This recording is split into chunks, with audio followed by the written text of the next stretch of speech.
날이 금방 가죠. 벌써 6월달이고 지금이 벌써 6월 20일입니다. 6월달도 다 갔죠. 이렇게 암송 말씀 보니까 한 달에 하나씩 하는 거 굉장히 쉬운 것 같음에도 또 이렇게 시간이 지나 보니까 그렇게 쉽지 않으면서도 열심히 하는 분들은 굉장히 쉬워요. 근데 이렇게 외웠다가 또 계속적으로 반복하지 않으면 암송은 반복이에요. 암송의 정도는 다른 거 없어요. 반복이에요. 계속 반복하고 복습하고 또 그 말씀을 통해서 하나님께 주시는 은혜가 무엇인가 하는 그런 사모한 가운데 계속적으로 이렇게 하는 겁니다. 그래서 한글 암송을 잘 하시는 여러분들의 저기를 주님의 이름으로 부탁드립니다. 오늘 이제 본문 말씀이 마태복음 25장 중심으로 해서 사도신경 강의 8번째 이렇게 말씀 함께 나누겠습니다. 오늘 찬송은 계속적으로 예수님의 재림에 대한 그런 찬송을 이제 함께 나눴습니다. 굉장히 이제 중요한 주제이면서 또 어떤 면에서는 굉장히 이제 무거운 주제예요. 재림에 대한 것이. 왜냐고 하면은 재림은 예수님이 재림하는 것과 동시에 인류의 역사는 종말을 구하는 거예요.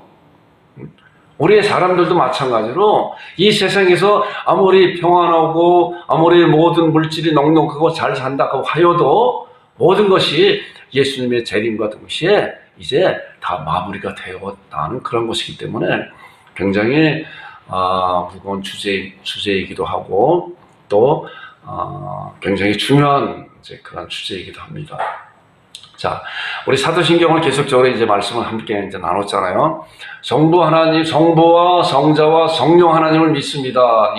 그에 대해서 이제 사도신경을 보니까 거의 3분의 2 정도가 성자 예수님에 관해서 말씀을 하고 있어요.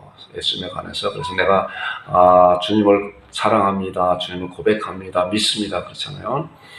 여러분들에게 계속적으로 그런 말씀을 드리지만은 이 목사는 계속적으로 매일 아침마다 그렇게 사도신경을 하나님 앞에 고백하여 10번 이상 고백을 해요. 여러분들도 최소한도 하루에 시간 날 때마다 이 사도신경을 통해서 내가 주님을 사랑합니다. 내가 주님을 믿습니다. 성부와 성자와 성령 하나님을 믿습니다. 이제 그 커팅에서 드렸잖아요. 그것을 잘 보면서 그렇게 하나님 앞에 진정으로 우리 마음 가운데서 고백하는 여러분들이 될 때 하나님께서 그런 고백을 통해서 커다란 은혜를 부어주실 줄 믿습니다.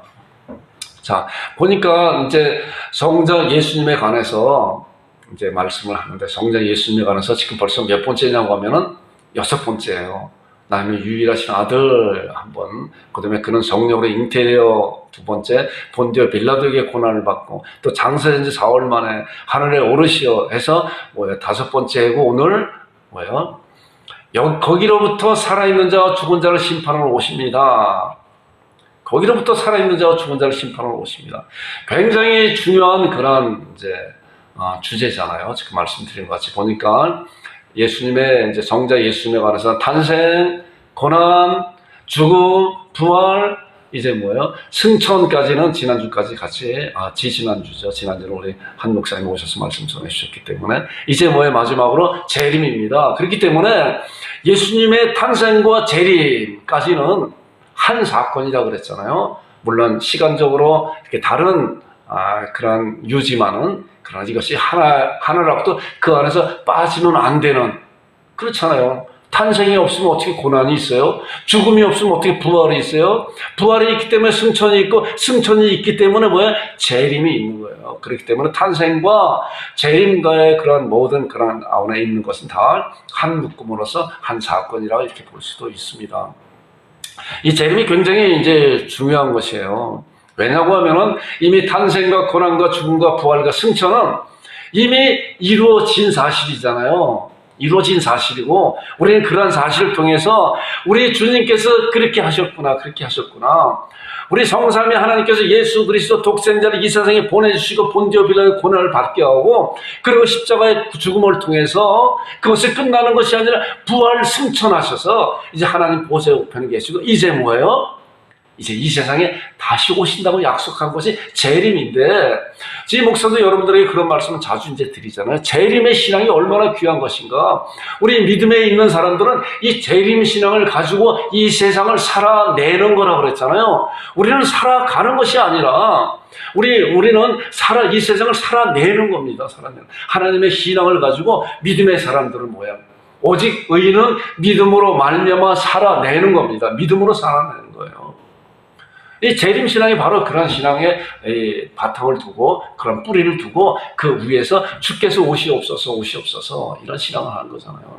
그래서 굉장히 중요한 거예요. 그럼에도 불구하고 이 재림에 대한 그런 설교가 그 교회 안에서 그게 많이 이루어지지 않는다고 그런 설문조사를 한 거 보니까 이렇게 보게 돼요.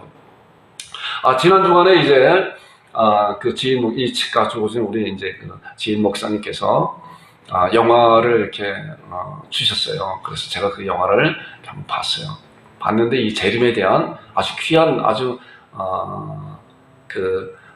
이 영화와 또 인터뷰하는 그런 것을 해서 이렇게 합해진 그런 그 영화인데, 그걸 보면서 아주 굉장히 은혜를 받아서 이제 기회가 되게 되면 우리 성도들과 함께 오후든 한번 그 영화를 한번 봐야 되겠다 하는 그런 생각을 갖게 됩니다. 한 시간 한 7분 정도 되는 그런 영화인데 굉장히 우리 신앙에 도움이 되고 정말 주님을 기다리는 그런 재림 신앙을 가진 우리 믿는 자들에게 너무나도 놀라운 그런 영화다, 이런 생각이 듭니다. 한번 기회가 될 때 같이 한번 은혜를 나누겠습니다. 자, 그 영화 가운데 이제 그 통계를 이렇게 보게 되면은 그런 내용이 있어요. 아마 미국에서 그 통계를 낸 것 같아요.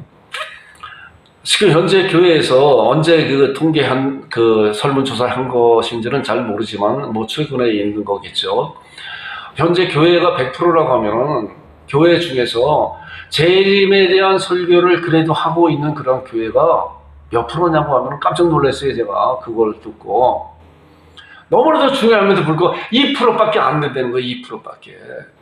98%는 재림에 대한 그런 설교를 교회 안에서 강단에서 목사님들이 하지 않고 있다는 거예요. 이것이 얼마나 중요한, 재림 신앙이 얼마나 중요한 것인데, 앞으로 주님께서 오실 것입니다. 그러잖아요. 그렇기 때문에 그런 주님께서 오신다고 하는 그런 재림 신앙을 분명히 갖고 있는 사람들은, 갖고 있는 하나님의 백성들은 아무렇게나 살지 않는다니까요. 그것을 바라보면서 아멘 주 예수의 오시옵소서라고 하는 그런 간절한 신앙 가운데 이 세상을 주의 믿음 안에서 살아내는 거예요. 그런데 그런 것이, 그런 설교를, 그런 말씀을 성도들에게 가르치지 아니한다고 하면은 뭐예요? 결과적으로 이 세상에서 잘 될 거다, 이 세상이 잘 될 거다, 이 세상에 복 받는 것이다, 하나님 앞에 이 세상에서 복 받는 그러한 복으로 살아내라 하는 설교만 한다고 하면은 어찌 될 것인가, 그러잖아요. 아까 제가 서두에 이제 이 재림 신앙에 대한 그런 신앙이 정말로 무거운 것이다라고 하는 것은 그렇잖아요.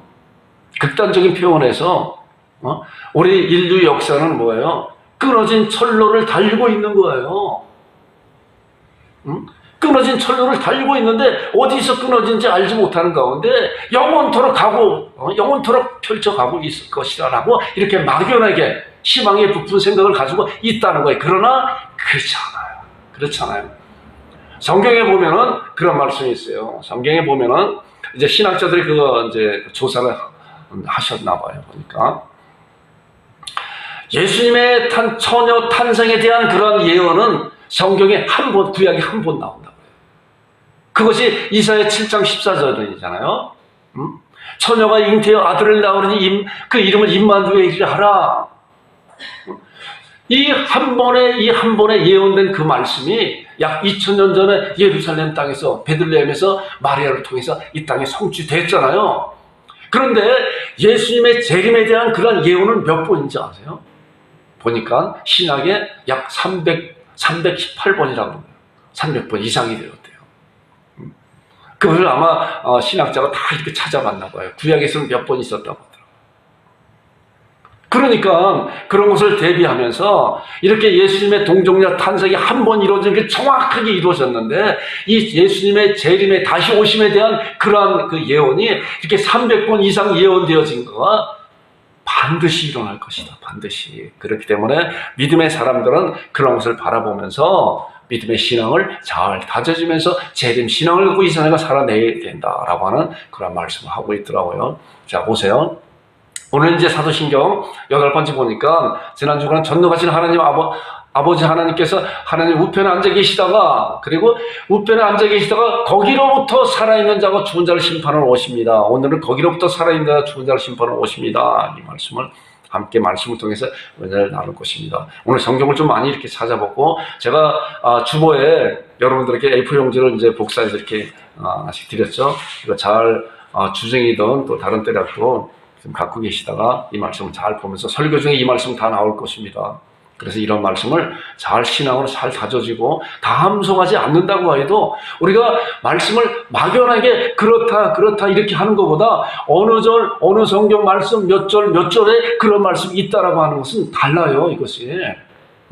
그러니까 우리 믿음의 사람들은 그래서 암송하라고 하는 그것이고, 또 말씀을 잘 기억해서 다른 이들에게도 말씀을 전할 때 성경 말씀을 통해서 그렇게 분명하게 말씀하는 거와 막연하게 그럴 것이다 라고 막연하는 거와 다르다니까요. 얼마든지 맞을 수도 있고 틀릴 수도 있어요. 그러나 성경 말씀을 통해서 말씀하는 것은 100% 맞잖아요.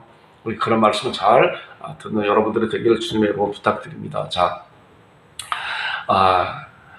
그래서 이제 거기로부터 살아있는 자 죽은 자를 심판하러 오십니다 라고 하는 그런 말씀을 이제 준비하다 보니까 이 1시간 가지고는 안 되더라고요, 보니까. 그래서 다음 주에도 이 말씀을 이제 더 자세히 여러분과 함께 나눌 것입니다. 오늘은 커다란 그런 줄기를 나누고, 그리고 다음 주에는 예수님께서 오시는 그런 때와 예수님께서 오시는 그때에 일어날 그런 세상 징조와 또 예수님께서 오시는 그런 모습과, 또 특별히 이제 갈릴리라고 하는 그런 곳에, 갈릴리가 예수님께서 이제 태어나시는 건 베들레헴 유대 땅에 태어나셨지만은 예수님이 사시는 것은 뭐예요? 갈릴리 땅에 나사렛에서 사셨잖아요. 갈릴리 호수 그 근방이 이제 갈릴리 땅이라고 하는데, 거기가 이제 성경 사복음서의 거의 3분의 2가 그 갈릴리 땅에서 기록된 그런 말씀의 그 주변 환경을 통해서. 그렇기 때문에 그 갈릴리 땅에 일어나고 있었던 그런 풍습이 굉장히 중요한 거예요. 특별히 예수님의 재림에 대해서 갈릴리 지방에서 결혼 풍습이 어떠한 것인가, 이것을 통해서 예수님께서 어떻게 오실 것인가에 대한 그런 말씀을 그 영화를 통해서 제가 이렇게 보면서 말씀을 이렇게 좀 정리를 해봤습니다. 그래서 다음 주간에 여러분들과 함께 은혜를 나눌 것입니다. 오늘은 이제 거기로부터, 자, 거기가 어디예요? 이미 지난 주간에 우리가 말씀드렸잖아요. 거기는 이런 것을 그랬잖아요. 셋째 하늘, 낙원, 아브라함 회복, 천국이잖아요. 예수님께서 하나님 보좌 우편에 계시다 그랬잖아요. 거기 천국이라고 하는데 성경 말씀을 통해서 보니까 거기가 이제 셋째 하늘, 고린도후서 보니까 그는 14년 전에 셋째 하늘에 이끌려간지라. 그리고 그가 낙원에 이끌려가서 사도 바울이 자기가 경험한 그런 것을 이제 고린도후서 말씀을 통해서 이렇게 이제 고백을 하고 있는 거예요. 셋째 하늘, 거기가 어디예요? 성경은 천국을 셋째 하늘이라고도 표현하고 또한 낙원이라고도 표현하고, 또 다른 말씀에 보니까 누가복음 23장에 있는 말씀이니까 예수님께서 십자가 달리실 때 우편 강도한테 내가 오늘 나와 함께 낙원에 있으리라, 그 낙원, 천국을 낙원이라고도 표현했다고 그랬잖아요. 그 다음에 누가복음 16장 22절에 보니까 이제 부자와 나사로에 대한 그런 말씀인데, 이제 거지 나사로가 죽어서 천사들에게 들려서 어디에? 아브라함의 품에 들어가고. 그래서 때로는 우리가 이런 것을 통해서 이 아브라함의 품은 무엇이고 낙원은 무엇이고 셋째 아들은 무엇인가, 천국에 대한 다른 표현이에요. 그래서 바로 거기에 우리 주님께서 가 계시다. 그런데 거기서 지금 무엇을 하고 계신 것인가? 예수님께서, 우리 주님께서 그 천국에서 지금 무엇을 하고 계신가? 자, 히브리서 9장 24절에 그 말씀 잘 말씀하고 있죠. 이제 여기 이제 있는 말씀들은 제가 프린트한 그 말씀에 다 있을 겁니다. 자, 보세요. 그리스도께서 참 것의 그림자인 손으로 만든 성소에 들어가지 아니하시고 바로 그 하늘에 이 땅에 지은 그런 그 성소에 들어가지 아니하시고 참 성소인 하늘에 들어가서, 그 다음에 나오는 말씀 뭔가 잘 보세요. 우리를 위해 하나님 앞에 나타내셨다. 우리 주님께서는 바로 저와 여러분들을 위해서 하나님 앞에 계시다는 거예요. 우리가 이런 말씀을 통해서 우리의 신앙이 다져져야 되는 것이 우리 주님이신 예수 그리스도께서 부활 승천의 하나님의 보좌 우편에 계신데 그 보좌 우편에 계신 그 이유가 바로 나를 위해서, 여러분들을 위해서 있구나, 나를 위해서 있구나 라고 하는 그런 신앙이 얼마나 귀한 것인가. 이러한 말씀을 통해서 우리가 그렇기 때문에 하나님의 말씀의 창을 통해서 세상을 볼 줄 알고, 하나님의 말씀의 창을 통해서 하나님께서 나에게 어떠한 말씀을 하고 있는 것인가 라고 알 수가 있는 것이에요. 예수님께서 부활 승천하신 것을 그것을 끝난 것이 아니라 부활 승천하셔서 바로 하나님 앞에서 나를 위해서, 여러분들을 위해서 하나님 앞에 나타나셨다. 그 다음에 나오는 말씀 보세요. 그 앞에 계신 예수님은 어떤 분이신가, 어떤 일을 하고 계신가 보세요. 지난 주간에 봤죠. 대제사장으로서, 대언자로서, 중보자로서, 간구하는 자로서. 자, 말씀 보세요. 히브리서 4장 14절에 보니까 우리에게 큰 대제사장이 계시니 승천하신 곧 하나님의 아들 예수시라. 예수님께서 대제사장으로 하나님의 보좌 우편에 계시다 그랬잖아요. 대제사장이 뭐예요? 피를 가지고 성소에, 지성소에 들어가서 하나님 앞에 예배 드리는 자잖아요. 속죄 제를 드리는 자잖아요. 예수님께서는 뭐야? 실제적으로 예수님께서는 참 것은 하늘의 지성소에 올라가셨는데 그냥 올라가신 것이 아니라 어린 양의 그리스도의 보혈의 피를 가지고, 십자가상에서 흘리신 그런 보혈의 피를 가지고 지성소, 참 지성소인 하나님 보좌 우편에 가셔서 이제 대제사장으로 하나님 앞에 완전한 제사를 드렸잖아요. 그리고 이제 지금도 이제 대제사장으로서 어떤 일을 하고 계시냐고 하면 보세요. 아버지 앞에서 우리에게 대언자가 계시다. 예수님은 대제사장으로서 대언자 역할을 하고 계시고, 또한 우리에게 중보자 역할을 하시고 계시다. 또 뭐예요? 로마서 8장 30절에 보니까 그는 하나님 우편에 계신 자여 우리를 위하여, 저와 여러분들을 위하여 간구하시는 대제사장의 역할을 하고 계신 분이라는 거예요. 그러니까 우리는 이런 말씀을 통해서 볼 때 예수님께서 부활 승천하신 것이 그냥 부활 승천으로 끝난 것이 아니라 바로 여러분들과 저를 위해서 예수 하나님 보좌 우편에서 대제사장으로서 대언자, 중보자, 간구하시는 자, 변호사 역할을 하고 계십니다. 변호자 역할을 하고 계시다는 거예요. 그러니까 우리는 이 세상에서 어떠한 일을 하든 간에 하나님께서 예수님으로 말미암아 하나님께 예수님으로 우리의 변호자가 되시는 그런 분이시라는 거예요. 이런 사실을 잘 아는, 또한 말씀으로 잘 다져지는, 그래서 이 프린터에 보시고 이 말씀을 통해서 아 그렇구나, 우리 주님이 그렇게 계시고 계신 분이구나. 그 분이 이 세상에 다시 오신다는 거예요. 그분이 때가 되었을 때 이제 보세요. 자, 전능하신 아버지 하나님 우편에 이제 거기로부터 우리가 지금 말씀 봤잖아요. 이 거기로부터는 이미 지난 주간에도 말씀을 이제 같이 은혜를 나눈 것이고 우리가 잠깐 말씀을 봤습니다. 이제 살아있는 자와 죽은 자를 심판하러 오십니다. 거기서 지금 대제사장과 대원장과 중보자와 간구자로서 계신 그분께서 이제 때가 되어서 살아있는 자와 죽은 자를 심판하러 이 세상에 다시 오실 것입니다. 여러분 믿으세요? 우리 사도신경을 통해서 이런 걸 고백하는데 정말로 그분이 오실 것이다 라고 하는 진정한 믿음을 가지고 이런 고백을 해야 되는 거예요. 자, 살아있는 자, 죽은 자가 뭔가? 살아있는 자, 죽은 자를 보니까 이제 크게 네 부류의 사람들을 생각할 수 있어요. 자, 이 세상에 지금 살고 있는 사람들 중에 뭐야? 주님을 믿는 자들이 있고 주님을 믿지 않는 자들이 있잖아요. 그 다음에 이 세상에서 살다가 이미 다 떠난 분들이 있잖아요. 그 분 가운데서도 주님을 믿는 분들이 있고 주님을 믿지 않는 분들이, 네 부류의 분들의 사람들이 있잖아요. 자, 이 말씀을 한번 보겠습니다. 자, 잘 보세요. 사람이 창조된 상태는 우리가 잘 봐야 돼요. 창세기 2장 7절에 보니까, 자, 보니까 여호와 하나님의, 이 말씀을 같이 한번 읽어보겠습니다. 시작. 여호와 하나님이 땅의 흙으로 사람을 지으시고 생기를 그 코에 불어넣으시니 사람이 생명이 된지라. 이거 굉장히 중요한 말씀이에요. 여러분들 이런 말씀 잘 알아야 돼요. 하나님께서 우리 사람을 흙으로 지으시고, 자, 육신은 흙으로 지었어요. 흙으로 지으시고 그 생기를, 여호와 하나님의 그 호흡을, 그 생기를 그 코에 불어넣었더니 어떻게 사람의 생명이 되었다, 살아있는 영이 되었다, 육신을 가진 그런 영이 되었다는 거예요. 이 같은, 지금 보는 이 목사 같은, 여러분들 같은 그러한 생명이 되었다는 거예요. 그러니까 우리 사람은 뭐예요? 육신과 영혼이 있다. 육신과 영혼이. 자, 그 다음에 나오는 말씀 보겠습니다. 데살로니가전서 5장 23절을 보니까 평강의 하나님이 친히 너희를 온전히 거룩하게 하시고 또 너희의 온 영과 혼과 몸이 우리 주 예수 그리스도께서 강림하실 때 흠없게 보존되길 원하노라. 여기 보니까 너희의 온 영과 혼과 몸이, 영혼과 몸이, 그렇잖아요. 말씀을 보니까. 그래서 우리 사람들은 영혼이 있고 몸이 있는 거예요. 영혼이 있고 몸이 있는데 이것이 어떻게 되는 건가 이제 보세요.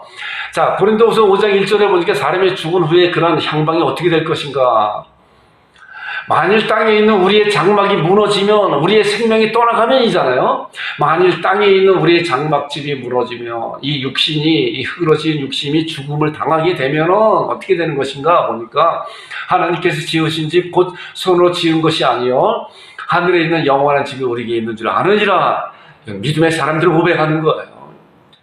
우리 영혼이, 이 장막집이, 이 육신이 이 세상의 생명이 다하면은 하늘에 있는 영원한 그런 천국이 우리에게 기다리고 있다라고 하는 그런 말씀이에요. 요 근래 이제 참 안타까운 그런 소식들을 많이 듣잖아요.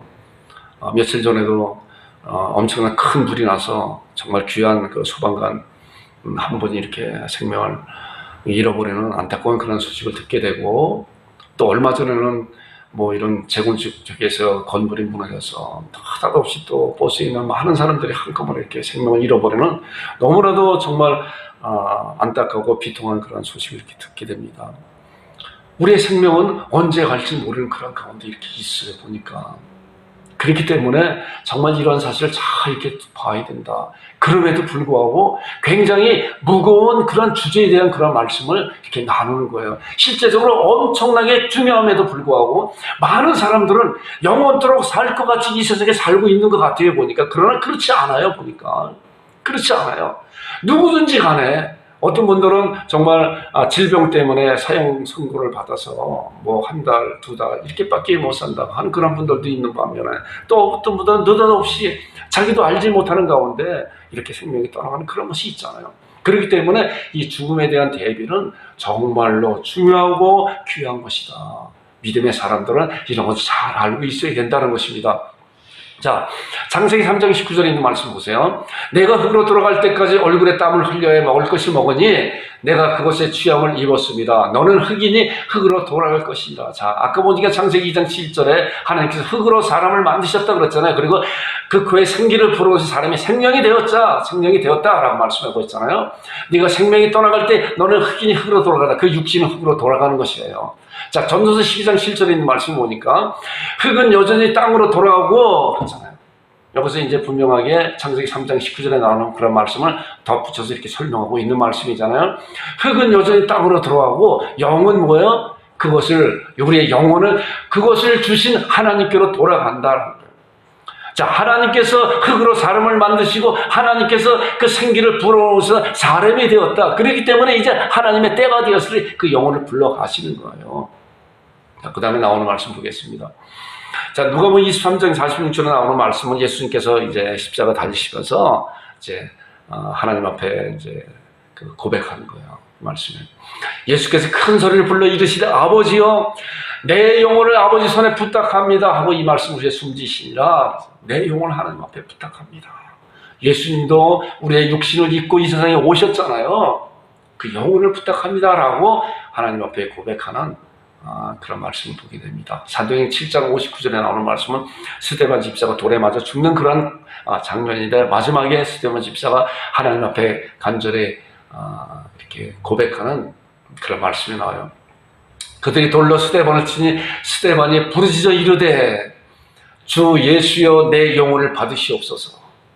저는 이런 말씀을 준비하면서 이런 생각이 들어요. 자꾸 죽음에 대한 그런 말씀은 실제적으로 사실은 그런 것을 우리가 잘 준비하고 있어야 된다. 우리 생명이 떠나가는 그때, 어느 때든 간에 우리가 천년만년 사는 것이 아니라 때가 되면 우리의 생명이 떠나가요. 우리는 그런 떠나감이 우리에게 왔을 때 이 예수님과 같이, 스데반과 같이 주님이시여 내 영혼을 받으시옵소서 라고 하는 이러한 고백이 얼마나 놀라운 고백인가. 당황하는 것이 아니라 정말 주 예수여 내 영혼을 받으시옵소서 라고 하는, 이 세상에서 생명이 끝날 때 끝나는 것이 아니라, 믿지 않는 많은 사람들은 내 주먹만 믿어라, 이 세상에 무슨 그 죽은 후에 뭐가 있는 것이냐, 죽으면 끝나는 것이다 라고 이야기하는 사람들, 그렇지 않은 거예요. 우리 믿음의 사람들은 반드시 주님의 재림이 있으시고, 또한 주님의 재림이 오기 전에 우리 생명이 떠난다고 해도 저 천국에 우리를 예비하신 그런 놀라운 그 예비한 장소가 있다고 하는 그런 것을 우리가 믿고, 하나님이여 내 영혼을 받으시옵소서 라고 하는 그런 간절히 고백하는 이런 것을 알아야만이 우리의 생명이 떠나갈 때 이런 고백을 하나님 앞에 편안한 마음으로 주님이시여 내 영혼을 받으시옵소서 라고 고백할 수 있는 그런 자들이 된다는 것이에요. 여러분들과 제가 그런 자들이 되기를 주님의 이름으로 축원드립니다. 자, 누가복음 16장에 있는 말씀을 보니까 이 말씀은 이제 부자와 나사로에 대한 그런 말씀이에요. 자, 두 가지 부류가 나와요. 죽음을 맞이할 때 이제 두 가지 부류가 나와요. 보세요. 그 거지가, 나사로 거지가 죽어서 천사들에게 받들려 아브라함 품에 가고, 주 예수여 내 영혼을 받으시옵소서 라고 할 때 하나님께서 보니까 천사들을 통해서 그 영혼을 받아가시는 그런 말씀을 통해서 우리가 이런 말씀을 볼 수 있어요. 그런데 부자는 어땠나? 자, 부자도 죽고 장사들은 그는 음부에서 고통 중에 들었다. 자, 죽음이라는 건 바로 이렇게 두 가지로 갈라져요. 한 영혼은 하나님의 보좌 앞에 하나님의 천국에 들어가고, 한 영혼은 뭐예요? 영원한 음부에 지옥에 빠져버린다는 거예요. 자, 이런 사실은 뭐냐고 하면은 이제 그 영혼이, 하나님께서 그 영혼이 이제 아담으로 말미암아 죄인된 영으로, 오염된 영으로, 죄된 영으로 이렇게 왔잖아요. 그렇기 때문에 이제 하나님 나라에 가는 자들은 그 영혼이 깨끗한 자들이 되어야 되는 것이에요. 자, 이제 말씀을 통해서 그 말씀을 잘 보겠습니다. 보세요. 자, 천국에 들어갈 자가 누구신가? 자, 지옥에 들어갈 자들은 뭐야? 예수 믿지 않는 자들 다 지옥에 빠져버리는 거 아니잖아요. 음부 가운데서, 고통 가운데서 그 처절하게 그 부자가 얼마나 고통 가운데 있으면 그 물방울 하나를 찍어서, 물 하나 찍어서 내 혀를 서늘하게 해달라고, 내가 이 고통 가운데 내가 고민하고 죽게 되었다고 이렇게 고백하는 이런 처절한 가운데 있는 거예요. 자, 천국에 들어갈 자가 어떤 자인가 보니까 에베소 2장 우리가 이제 말씀을 잘 이제 보는 말씀이에요. 에베소 2장 1절을 보니까 그는 허물과 죄로 죽었던 너희를 살렸다. 이것이 복음이잖아요. 죽었던 자를 살렸다. 어떻게 살려는 것인가? 이제 그런 것이 복음 말씀부터 쭉 나오고 있잖아요. 하나님 앞에 참으로 믿지 않는 모든 자들 다 죽은 자들이에요. 우리도 마찬가지로 죽었다가 이제 예수 그리스도를 말미암아 그 믿음으로 살림을 당한 것이잖아요. 이제 보니까 이사야 59장 2절에 있는 말씀 보니까 우리가 아까 암송했죠. 오직 너희 죄악이 너희와 너희 하나님 사이를 갈라놓았고, 하나님이 갈라놓은 것이 아니라 인간들이 타락함으로 말미암아 스스로 하나님과의 관계를 저버린 거예요. 그런데 하나님께서는 뭐예요? 다시 하나님의 사랑으로서 그 저버린 죽었던 자들을 다시 살려주시기 위해서 이제 누구를 보내셨어요? 예수 그리스도를 보내주신 거잖아요. 죄 때문에, 죄악 때문에 그 죄가 해결되지 아니하면 하나님 나라에 절대로 갈 수가 없어요. 하나님은 죄가 없으신 분이기 때문에 하나님 나라에는 죄 있는 자가 들어갈 수가 없는 것이에요. 그렇기 때문에 하나님께서는 예수 그리스도를 통해서 그 죄를 없이 해주신 것인데, 이제 말씀을 보겠습니다. 자, 히브리서 9장 12절에 있는 말씀을 보니까 이 말씀 잘 이제 한번 잘 보세요. 그 프린터에 돼 있으니까 이 말씀은 이제 잘 보시면서 잘 다져놔야 돼요, 말씀은. 자, 염소의 송아지의 피로 아니고 오직 자기 피로 영원한 속죄를 유사 단번에 성소에 들어가셨느냐. 누가요? 예수 그리스도께서 하셨다는 거예요. 이 세상에서는 염소와 송아지의 피로 이제 그림자적으로 율법적으로 보여줬던 하는 것을 이제 완전하신 예수 그리스도께서 어린 양으로 오셔서 이제 그 어린 양께서 뭐예요? 하나님께서 그 어린 양에게 예수님의 모든 세상의 죄를 다 덮어 씌웠다 그랬잖아요. 우리는 다 양 같아서 그 행하여 각기 제 길로 갔고는 여호와께서는 우리 무리의 죄악을, 저와 여러분들의 죄악을 예수 그리스도께 덮어 씌웠다는 거예요. 자, 그 덮으신 그 예수님께서 이제 십자가의 구속의 은혜를 말미암아 어떻게 했어요? 영원한 속죄를 이뤘다는 거예요. 예수님의 그 한 번의 제사는 영원히 단번에 효력이 있는 그런 제사라는 거예요. 그 완전한 제사라는 거예요. 이런 제사를 하나님께서 받으시고, 우리가 히브리서 10장 17절 18절 1월달 말씀 암송했잖아요.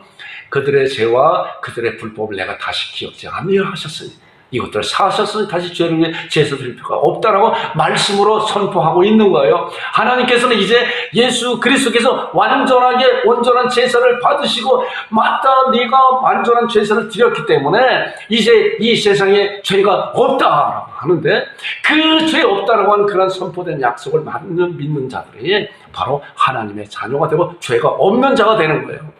우리는 하나님의 자녀가 됐으면서도 우리가 말을 잘 조심해야 될 것은, 조심해 써야 되는 것은, 우리는 죄인이 아니에요.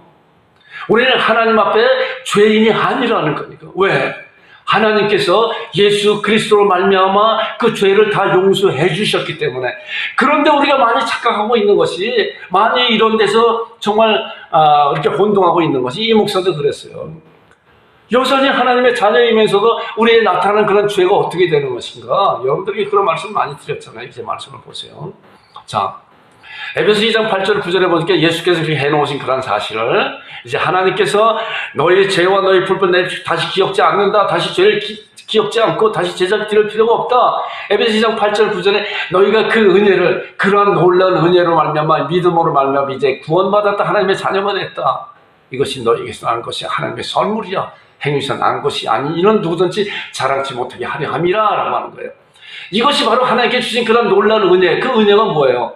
영원히 단번에 영원한 속죄를 이루신 그 예수 그리스도의 그런 속죄로 말미암아 하나님께서 너희 죄와 너희 불법을 다시 기억지 않는다라고 놀라운 약속의 선포를 부여잡은 자들은, 믿음 잡은 자들은 이제 뭐예요? 구원을 받은 거예요. 그 죄가 없어진 거예요. 자, 요한복음 1장 12절 13절에 나오는 말씀도 우리가 너무나도 잘 아는 말씀이잖아요. 영접하는 자 곧 그 이름을 믿는 자들에게 하나님의 자녀가 되는 권세를 주셨으니 이는 혈통으로나 육적으로나 사람의 뜻으로 나지 아니하고 오직 하나님께로부터 난 자들이라는 거예요. 하나님의 선물이고 하나님께서 우리를 거듭나게 하신 거예요. 죄 가운데서 하나님의 천국에 들어갈지 못하는 그런 죄로 말미암아 고통 가운데 영원히 지옥 갈 수밖에 없는 우리들에게 예수 그리스도께 죄를 다 짚으시고 그 예수님께서 영원한 숙제를 이뤘기 때문에 우리들에게, 믿는 우리들에게 이제 너희들 죄가 없다, 하나님께서부터 난 자들이라고 말씀하고 있는 거예요.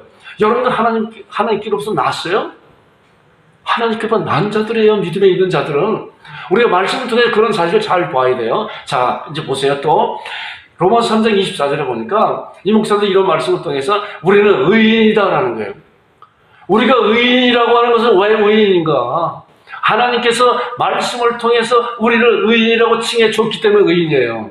하나님께서 말씀을 통해 우리를 죄인이라고 칭해 줬기 때문에 죄인으로 영원히 지옥 갈 수밖에 없었는데, 이제 예수 그리스도로 말미암아 그 죄가 다 끝났다. 그렇기 때문에 너희는 이제 의인이다라고 말씀하고 있어요. 로마서 3장 24절을 보니까 아주 귀한 말씀이에요. 그리스도 예수 안에 있는 속량으로 말미암아. 자, 속량은 값주고 산 거 아니에요. 우리를 값주고, 예수 그리스도의 보혈의 피 값주고 우리를 그 죄값 한 거예요. 하나님의 은혜로 뭐예요? 값없이 의롭다 얻은 자 되었다. 우리는 의롭다 얻은 자 되었어. 하나님께서 이제 우리를 의롭다 치게 해준 거예요. 로마서 8장 33절과 34절에 있는 말씀을 보니까 누구 능히 하나님의 택하신 자를 고발하는 의롭다 하시는 거예요. 의롭다 하신 이가 누구예요? 하나님이시라.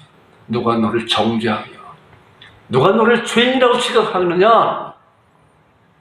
그런데 우리가 여기서 착각해야 되지 말까? 아까 말씀드린 것 같이 이 목사도 많은 그것 때문에 혼란을 겪어왔어요. 우리에게 나타나는 그런 죄는 무엇인가? 죄가 두 가지라 그랬잖아요. 차원이 다르다 그랬잖아요.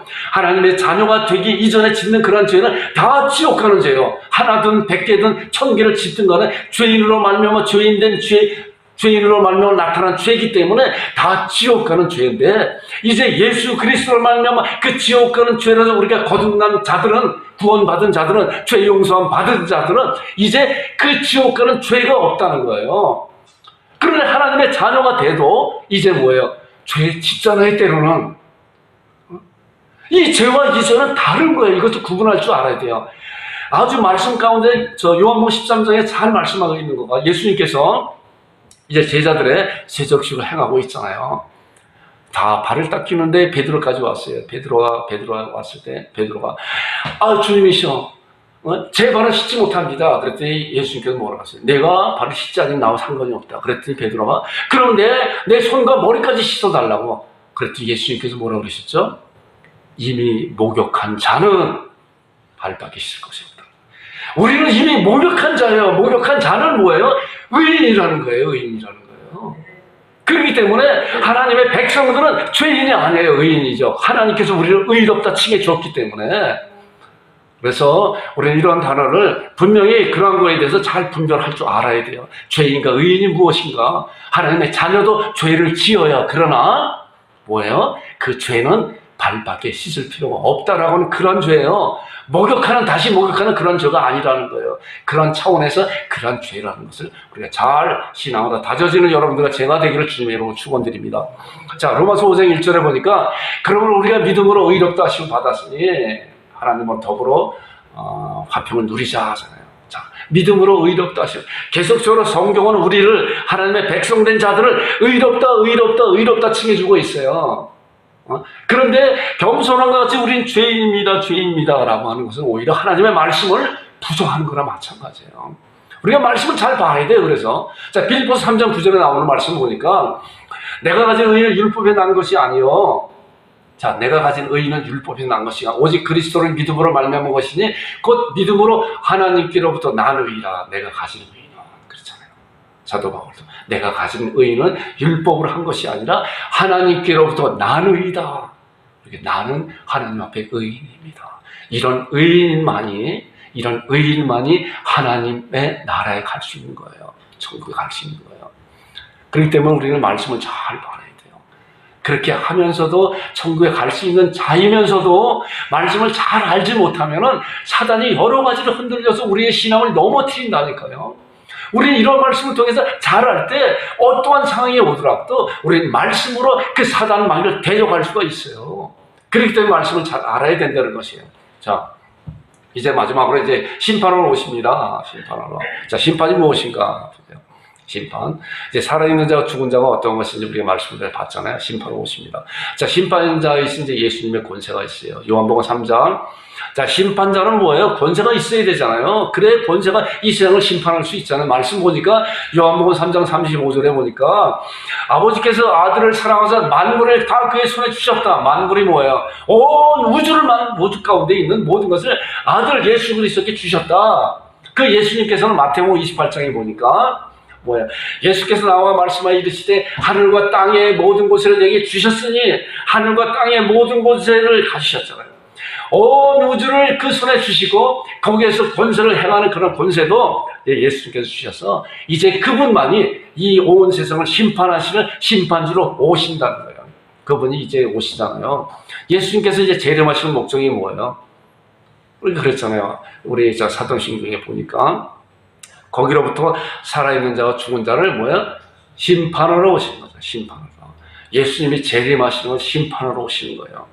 다음 주간에 그 말씀을 이제 또 볼 텐데 예수님의 재림하시는 혼인 잔치를 위해서 오시는 거예요. 놀라운 은혜예요. 그런 것이.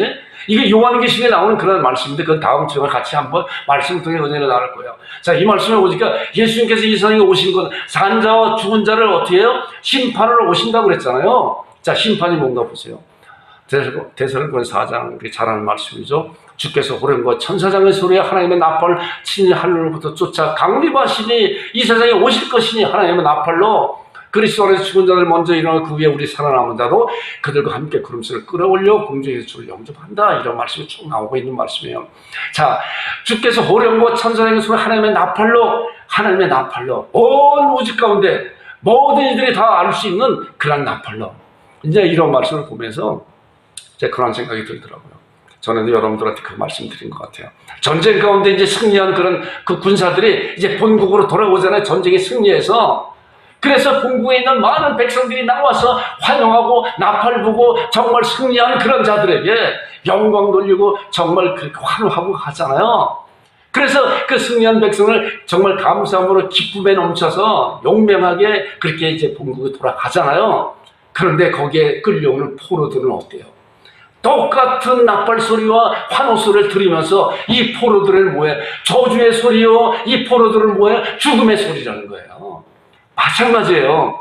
마찬가지로 주님께서 이 세상에 오실 때 예수님을 믿는 그런 자들은 정말 주님이시여 아멘 주 예수여 내 영혼을 받으셔서 오시옵소서라고 기다리는 그런 자들에게는 그 나팔 소리가 환호의 나팔이 되는 거예요. 영광의 나팔이 되는데 그렇지 않은 자들에게는 뭐예요? 주님을 믿지 않는 자들은 그 나팔이 원통하고는 모든 백성들이, 모든 민족들이 정말 처절하게, 처참하게 그런 탄식하는 그런 나팔 소리가 된다는 거예요.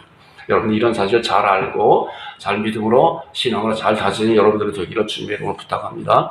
자, 마태복음 25장 아까 32절을 보니까 예수님께서 오실 때 모든 민족을 그 앞에 모으고 각각 구분하기를 목자가 양과 염소를 구분하는 것 같이 양은 그 오른편에 염소를 왼편에 두리라 이제 심판하시는데 예수님께서 재림하셔서 심판하시는데 이런 비유적으로 말씀하고 오늘 본문에 읽은 말씀이죠.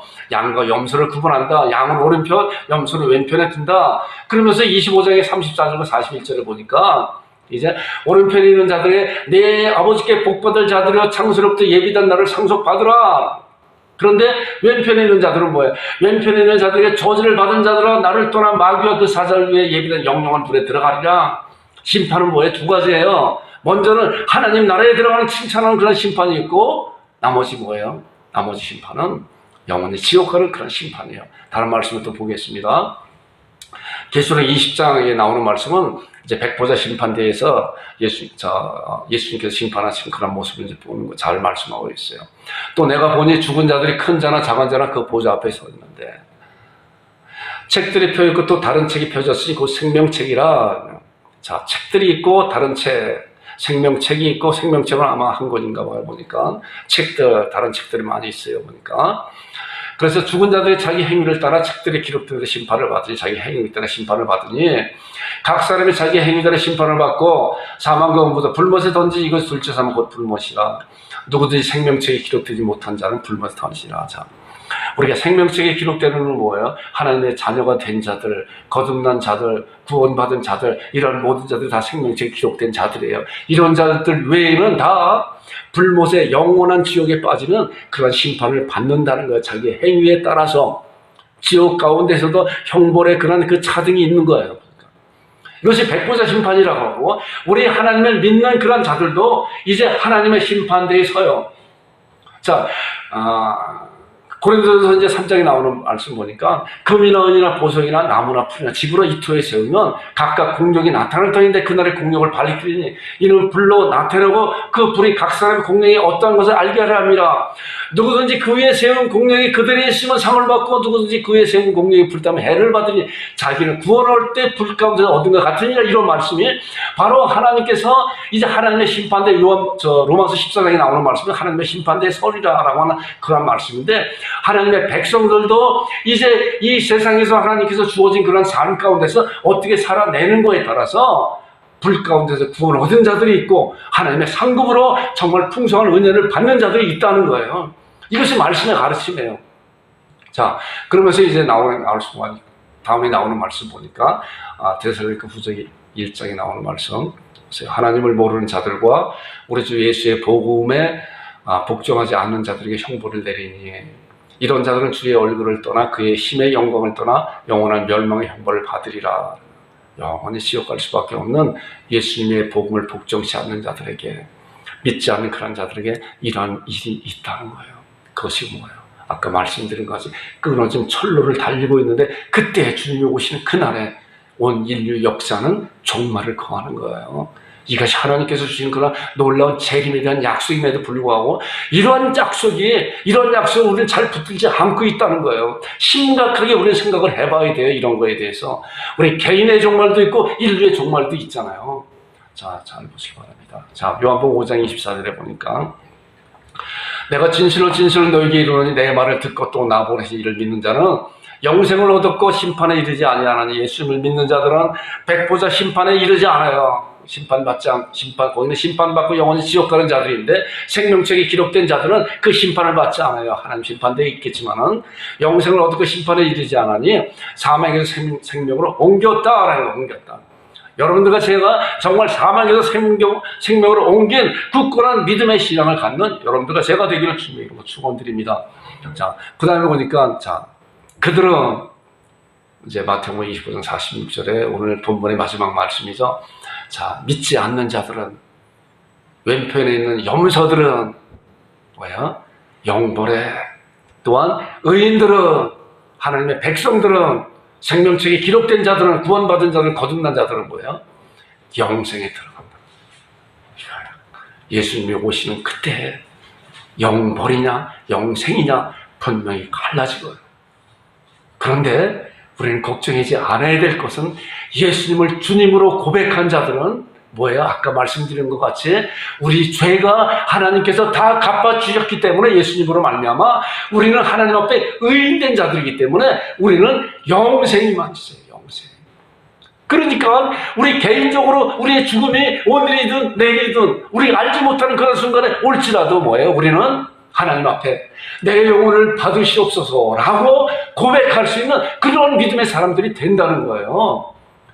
이것은 아무나 아무나 할 수가 있는 것이 아니에요. 주님을 알지 못하는 그런 불신자들은 이러한 주여 내 영혼을 받으시옵소서라고 고백조차도 모르고 고백도 할 수가 없고 혹시 고백한다고 해도 그 고백은 뭐예요? 흉내에 불과한 거예요. 흉내에 불과한 거예요. 흉내 얼마든지 낼 수 있어요.